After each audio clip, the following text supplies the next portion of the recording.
Hi friends, welcome to my channel Kalyani's kitchen and blogs. ఈ రోజు మన ఛానల్లో మనం స్వీట్ కార్న్ వడని ఎలా ప్రిపేర్ చేసుకోవాలో చూద్దాం. సో ఈ స్వీట్ కార్న్ వడ టేస్ట్ అయితే చాలా బాగుంటుంది అండ్ చేసుకోవడం కూడా చాలా చాలా సింపుల్ ప్రాసెస్. అలా అని ఇలా ఎప్పుడు స్వీట్ కార్న్ని ఇలా వడల్లాగా చేసుకోకండి, ఎందుకంటే ఇది పూర్తిగా ఆయిల్లో డీప్ ఫ్రై చేస్తాం కాబట్టి హెల్త్కి అంత మంచిది కాదు. ఎప్పుడైనా ఒక్కసారి మనకి ఈవినింగ్ స్నాక్స్లోకి కావాలనుకుంటే ఇలా ఒక్కసారి ట్రై చేయండి. టేస్ట్ అయితే చాలా బాగుంటుంది. మనకి ఉడకపెట్టిన స్వీట్ కార్న్ అస్సలు తినాలనిపించదు. ఇవి తిన్నాక టేస్ట్ అయితే చాలా చాలా బాగుంటుంది. మీరు కూడా ఒక్కసారి డెఫినెట్గా ట్రై చేయండి. ఈ స్వీట్ కార్న్లో మనకి చాలా హెల్త్ బెనిఫిట్స్ ఉంటాయి. సో చూసారు కదా, చూస్తుంటేనే నోరు ఊరిపోతుంది. సో ప్రాసెస్లోకి వెళ్ళిపోదాం.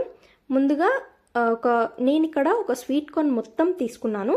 ఆ స్వీట్ కార్న్ మొత్తాన్ని ఇలా మంచిగా ఒకటొకటిగా ఒలిచేసుకొని ఒక బౌల్లో వేసి పక్కకు పెట్టుకున్నా. తర్వాత ఒక ఆనియన్ని సన్న సన్నగా కట్ చేసుకోవాలి. తర్వాత 2 పచ్చిమిర్చి సన్న సన్నగా కట్ చేసుకోవాలి. కొత్తిమీర, కరివేపాకు కొద్ది కొద్దిగా కట్ చేసుకొని ప్లేట్లో పెట్టి పక్కకు పెట్టుకోవాలి. ఈ స్వీట్ కార్న్ని మనం మిక్సీలో వేసి కచ్చపచ్చగా రుబ్బుకోవాలి. మరీ మెత్తగా అస్సలు రుబ్బుకోవద్దు, ఎందుకంటే టేస్ట్ బాగుండాలంటే మరీ మెత్తగా అయిపోతే వాటర్ ఎక్కువ ఊరిపోతాయి. సో మరీ మెత్తగా కాకుండా అక్కడక్కడ మనకి స్వీట్ కార్న్ తగులుతూ ఉంటే టేస్ట్ అనేది చాలా బాగుంటుంది.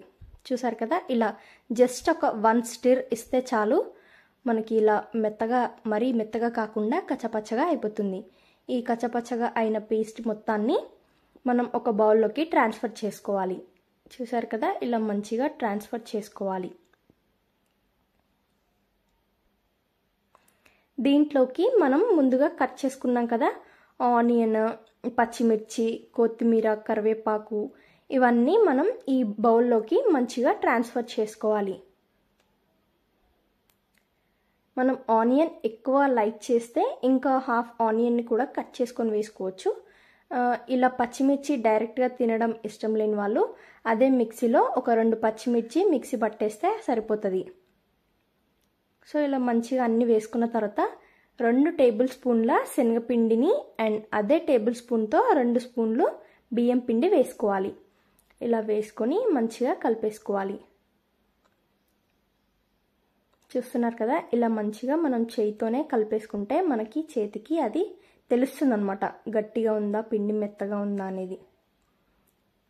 చూసారు కదా, ఇలా పొడిగా ఉంది. మనకి చుట్టడానికి రాదు. చుట్టడానికి రాకుండా ఇలా పొడిగా ఉంది కదా, ఇలా వడలు చేయడానికి అస్సలు రాదు ఇలా పొడిగా ఉంటే. సో అందుకోసం మళ్ళీ 1 స్పూన్ బియ్యం పిండి, 1 స్పూన్ శనగపిండి వేసుకోవాలి. దాంట్లోనే 1/2 టేబుల్ స్పూన్ ఉప్పు, 1/2 టేబుల్ స్పూన్ ధనియాల పౌడర్, 1/2 టేబుల్ స్పూన్ వరకు పసుపు యాడ్ చేసుకొని మంచిగా మిక్స్ చేసుకోవాలి. మనం ఇంకెక్కువ మసాలాస్ వేసుకోవచ్చు. మన దగ్గర చాట్ మసాలా ఉంటే కొంచెం గరం మసాలా పౌడర్ అయినా ఇలా మంచిగా వేసుకొని మంచిగా మిక్స్ చేసుకుంటే, చూసారు కదా వడ చేయడం ఎంత ఈజీగా వచ్చేసిందో. అలా 1 టేబుల్ స్పూన్ ఎక్కువ వేయడం వల్ల మీకు ఇంకా పల్చగా ఉంది అంటే ఇంకొక టేబుల్ స్పూన్ శనగపిండి యాడ్ చేసుకుంటే సరిపోతుంది. తర్వాత ఆయిల్ మంచిగా ఫ్రై అయిన దాంట్లో ఇలా చూసారు కదా, జస్ట్ అలా చేతి మీద జస్ట్ పెట్టి ప్రెస్ చేసి ఆయిల్లో ఇలా వేయగానే పడిపోతుంది.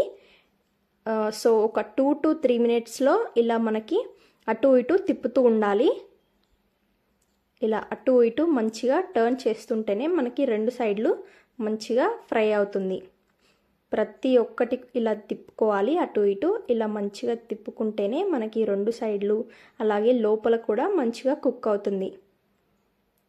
ఇలా మంచిగా కుక్ అయిన తర్వాత తీసి ఒక ప్లేట్లో టిష్యూ పెట్టి దాని మీద పెట్టేసుకుంటే ఆయిల్ మొత్తం అబ్జర్వ్ చేసుకుంటుంది. తర్వాత మనం మంచిగా ప్లేట్లో సర్వ్ చేసుకోవడం, సాస్లో పెట్టుకొని తినేయడమే. టేస్ట్ అయితే చాలా చాలా బాగుంటుంది ఫ్రెండ్స్. మీరు కూడా డెఫినెట్గా ట్రై చేయండి. ఇలాంటి మరిన్ని వీడియోస్ కోసం నా ఛానల్ని లైక్ చేయండి, షేర్ చేయండి, సబ్స్క్రైబ్ చేయండి ఫ్రెండ్స్.